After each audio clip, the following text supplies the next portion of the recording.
I look raggedy as shit right now. I just got out of not Us, but the sequel to Us. What's it called? Nope. That's not a good sign. It's not a good sign. I don't remember the fucking movie. Maybe I wasn't in the right mindset for this movie. I'm gonna kind of get into something. This is not a breakdown of anything. It's just thoughts. I'm gonna start with the bad thoughts, I guess. I'm not entirely sure the motive of this movie. I'm gonna be honest with you. Looking online, I'm seeing, like, I literally just, like, for like 10 minutes just looked online to see what people were thinking. It appears to be kind of related to making money off of death. Okay, I can see that. I'll try to avoid spoilers, I guess, for the best I can. Just keep that in mind, I suppose. I guess try to. Okay, so you avoid trying to make that overt, because that's Peele's thing, especially with the back two movies. Get Out, I think, was pretty obvious what Get Out was going for, but Us, I felt like, I think Us tried to do a couple of different things. Well, not different, I guess a couple of things that kind of lied within the same kind of scope. I'm not even trying to pretend like I remember Us on top of my head, like the finer points of that movie. But I know that the kind of unification of, like, the ne'er-do-wells was a big point of that movie. I don't know how to express kind of that's like the second plot point that I think kind of is under the surface. I'm trying to remember the first primary one, but I don't know, just thinking about that movie. It wasn't... Anyway, the reason I bring that point up is because I felt like that movie was really polarizing in how, I guess, it executed its storytelling.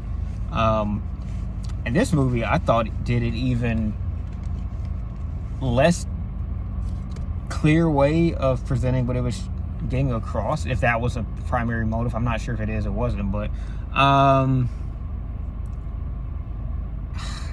don't know. Like, I think this movie is honestly better. Like, I went into it thinking it was going to be another social commentary on either race or status. Something, I guess, is an obvious talking point, I suppose. And it wasn't that. It didn't have anything to do with race, social stratification, some come up against being a put down, I guess, or I don't know, just out the way person in relation to society, a miscreant, I don't know. But if you just looked at it like it was just like a kind of cowboy / alien invasion movie and just look at it on the surface, it'd be a really interesting watch, to say the very least. But I think this movie might actually be a worse experience if you are looking for overt clues to what Peele is trying to say. It doesn't help that with the Gordy parts of it.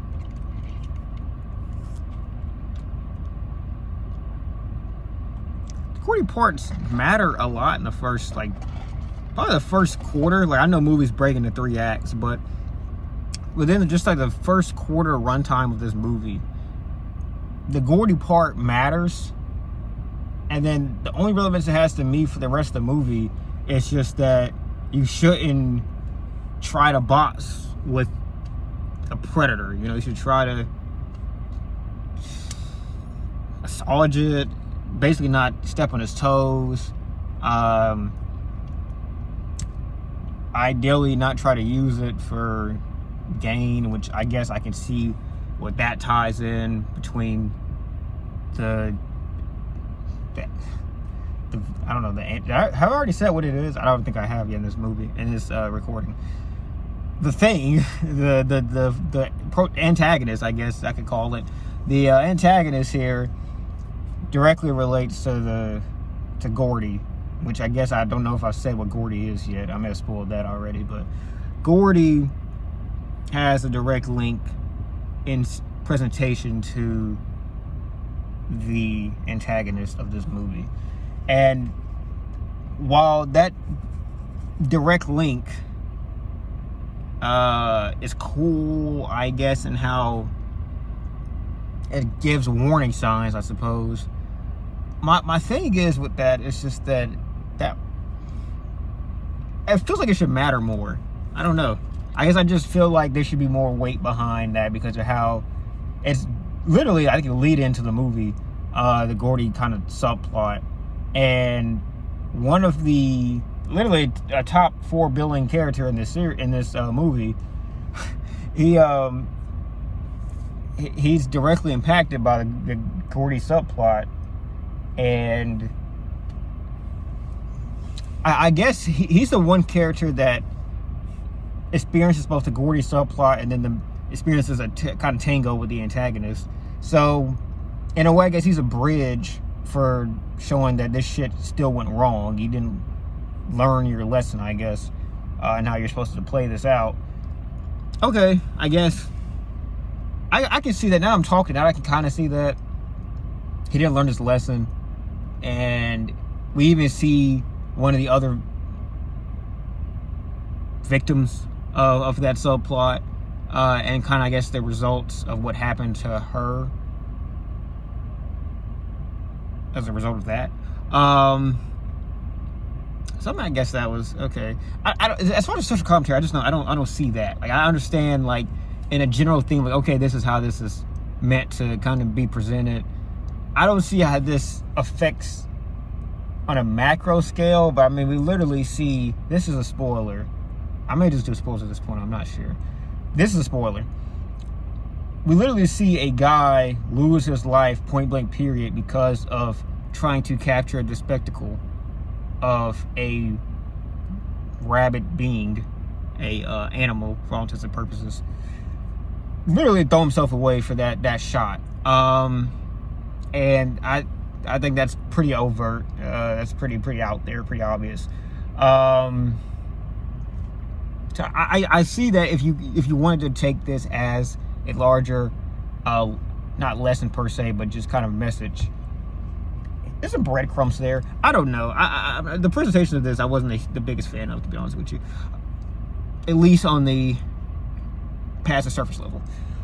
But for the good parts of it, I'll say the casting, to me, felt pretty good. I mean, this is, I would say that a lot of his movies don't have a lot of extra people laying around. I mean, they're usually barren in terms of, like, large-scale groups of people, stuff like that.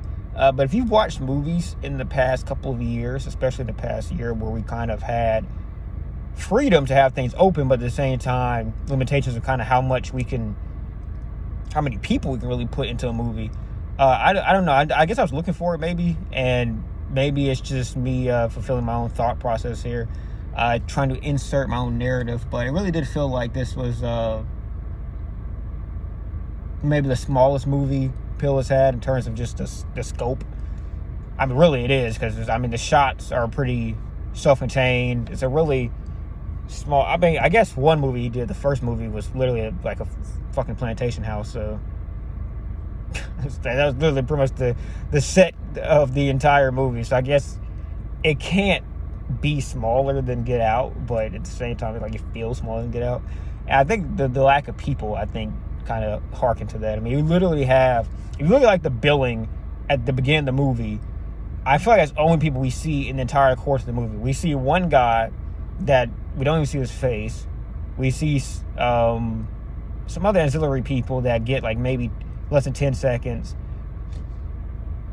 I don't know. It just feels like it feels like a very small movie. But I mean, if you think about Get Out, outside of the family plus Kaluuya, there's like that one scene where all the people are there bidding, I guess, on new host, and then with us, outside of the duplicates of the family, I mean, do we really see anybody else in that movie that I can think of? I don't remember anybody else in that movie of consequence until the very end, where you kind of see, like, the whole group of people lying around, like the logo that they had in that movie, the families together or whatever. So yeah, I mean, it's not, he doesn't go for big, large groupies in his movies, but it just felt. I don't know if it's because of code or just because that's just his MO. I don't know. I always ask myself that question with every post lockdown, post restriction movie. Like, is this empty because it's supposed to be? Or anyway, some of the notable goods, I guess, was the acting to me of the people who were around. I think Steven Yeun did a good job of showing trauma as you would think to see it for someone who went through what he went through at that age. I mean, it's supposed to be a high-functioning trauma survivor, which I think he plays that role pretty well. Kaluuya is kind of supposed to be like this hard-ass, almost like a cowboy type. That's why I kind of really think it's like a cowboy western type of movie. And we even kind of lead into or reference other westerns in that flick. So it's definitely supposed to be kind of like this hard-ass western guy. Even if you are emotional, you don't show it. And I think Peele did a wonderful job of displaying that for Kaluuya, and Kaluuya did a wonderful job of displaying that himself. I think Keke Palmer, I kind of heard this on the way out of the theater, and I really do believe it. Without Palmer's energy, I mean, this movie is probably more deadpan than it's meant to be. The energy is almost entirely centralized around her. It's kind of skittish. I'm guessing that's Brandon Perea, the angel guy. I'm guessing that's him. I kind of looked through the building and kind of like, who do I not know? So it's either him or the Michael guy. I'm assuming it's Brandon, but I don't know. Angel, that guy. Angel, he has this real skittish energy as he opens up and becomes like more of a part of the household. What is it? I forgot the name. The Holloway. I forgot the name. Listen, man, I'm not good with some minute details, but these motherfuckers, the ranchers, the horse tenders. The more that they let him in, I think the more the movie kind of opens up and just feels more colorful in terms of the enjoyability, but also just how the movie progresses. Things open up outside of just Angel being introduced. He just kind of happens to be a part of that. But I liked his character as kind of a, just a good jolt of energy every time he was on the scene. And you need somebody who's just not always controlled. And we had too many people. We didn't have too many people. We had a lot of people that seemed very controlled between Kaluuya and the director, whose name I forgot. But we had a couple people that were very, very nonplussed about some very plussing instances to me. So I liked having Angel there, and also Keke Palmer just adds. I mean, she's such a great I forgot what they call that. Someone who's the opposite in a movie to another character. Because I was gonna say foil, but that's like kind of a antagonist protagonist type thing. But she's a good compliment in that she's almost the complete opposite of Kaluuya's character, and that is just, it was very needed to have such a small cast of like real, consistent characters in this movie. They did a lot. They had to carry, they had to carry a lot, and they did carry a lot, especially between Kaluuya and Palmer. And I thought the design of that thing was really well done. I mean, it's supposed to be, they're trying to go something new, something fresh. They kind of, even at the beginning, mentioned like this is how these things have been presented for, years and years. When you see Ancient Aliens or, other similar works, they're presented this way. And then we even get like this kind of, not a jump scare per se, but like this moment where we see what we think this will look like, and it ends up just being, not anything of substance. So the way they kind of flipped on his head and made something completely, I haven't seen an alien like that in my life. I thought it was cool. It was very weird, and even the way kind of quote unquote ate was very odd. So I mean, it felt fresh. And if you I just circle that back. If you think this is a reinvention of an alien invasion movie, coupled with some light, ideas about kind of the way our society looks at stuff like this, or would look at stuff like that if it occurred, I think it's pretty well off, in my opinion. But if you look at it like, we are a doomed society that if we ever did have aliens, this is what would happen. Now, all this is all the events that happen are just a backdrop to that message. If you think the message is bigger than the plot, basically, this doesn't hold up to me very well. I don't know. The Gordy shit didn't do much for me. I'm gonna be honest with you. I also know what was the shoe sticking up? I don't understand that. The shoe part of that confounded me thoroughly. I don't understand the relevance of that fucking shoe. When the other shoe drops, I don't know what it's. I don't know what it's trying to say. I don't understand the plot, the premise of that.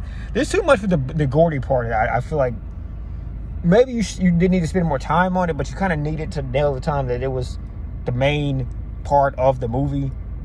Maybe I don't know. The Gordy shit,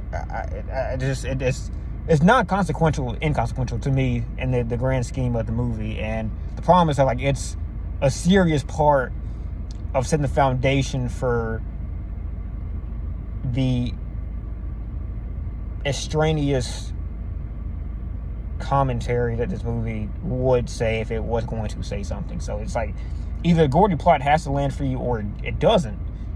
And if it doesn't, then maybe parts of the entire movie don't work. I don't know. I'd give this off of first listen a 7 out of 10. It's not something I'd be ecstatic to go into again. I mean, there wasn't many highs that worked for me in this movie. Like, I mean, it felt like a pretty smooth watch all the way through. Where I think Get Out obviously had quite a few like moments like holy shit, and maybe that's not what Peele wanted to go for. Maybe he wanted to just have a smooth like high instead of just like whoa, and then kind of like back to the normal course of the movie until you find the next whoa moment. And then even Us, I think clearly had some moments where you just kind of like think in your head of leaving that like wow, this is crazy, that was crazy, blah blah blah blah. But this. I mean, there's great moments, of course, in this movie, but like, there's nothing that makes me think that's a top 10 moment of this, like, I don't know, year in terms of like movies. Like, it might be a moment like that in this movie. I don't know if I know of one I can think on top of my head. I mean, I really did thoroughly enjoy. This is a pretty huge spoiler where like, I won't describe it in absolute detail, but like the two siblings are on either side of the thing. That moment was pretty massive to me. I feel like I would say like that about 10-minute span that moment includes in, which pretty much concludes the movie. I thought that was great. I mean, I felt like a good payoff, which I think you kind of need in a moment like this, in a movie like this, where you kind of going about the alien invasion way and almost like a do they believe it, do they not believe it type of thing.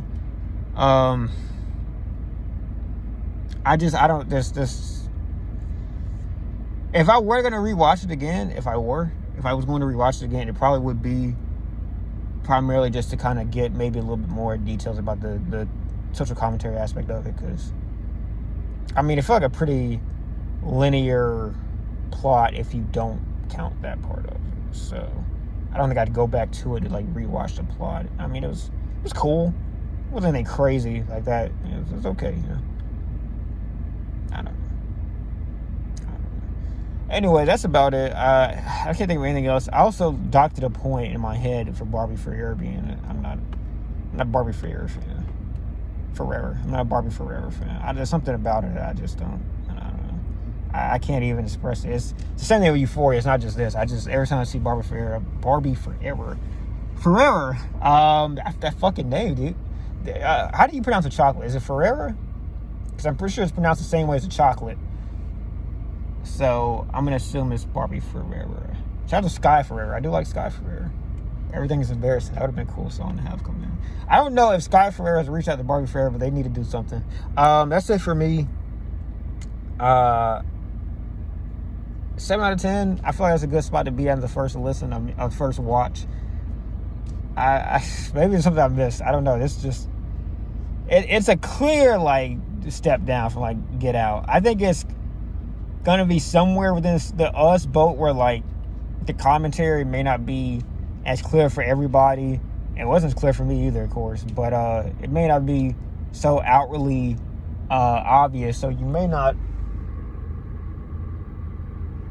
I think it's a woman I know. Anyway, it may not be that enjoyable if you can't find the commentary in it. But I thought Us was, even without that, a pretty fun watch. I said that Keke Palmer.